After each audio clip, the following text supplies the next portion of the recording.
Le droit musulman autorise les personnes à ne pas égorger de moutons, justement à pouvoir faire des dons, par exemple aux plus pauvres. Donc en fait ce n'est pas une pratique obligatoire. Mais on est aussi là pour dénoncer que tous les jours, il y a plus de 3 millions d'animaux en France qui sont égorgés dans les abattoirs. Donc on comprend que ça révolte les personnes. La population française laïde, l'égorgement des moutons, mais tous les jours, ça se passe également en France avec ou sans étourdissement. Et la plupart du temps, les étourdissements ratent, donc les animaux sont égorgés à vif. Et c'est un problème de société qu'il faut relever. Il faut arrêter de consommer des animaux qui sont des individus, des êtres sentients.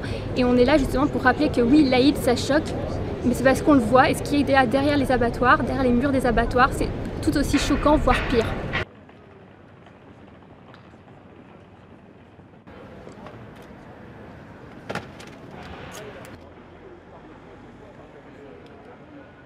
À partir du moment où on retire la vie à quelqu'un qui ne veut pas mourir, c'est tout simplement inacceptable. Donc c'est dans ce sens-là que nous, on se réunit, que tous les véganes du monde entier se réunissent et essaient de communiquer quant à cela, parce que c'est à partir du moment où on crée de la souffrance, c'est pas quelque chose qui doit être autorisé ou qui est acceptable.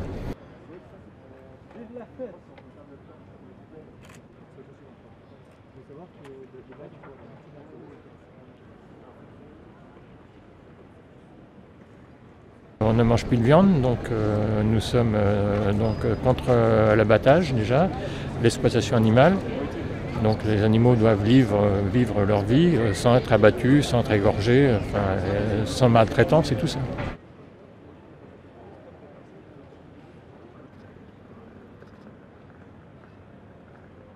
Ce qui me scandalise, c'est qu'on n'a pas besoin de manger de la viande pour être en bonne santé et on tue des animaux, des individus sans raison. On les tue, eux ils n'ont qu'une seule chose, ils ont leur vie et on leur enlève. C'est injuste.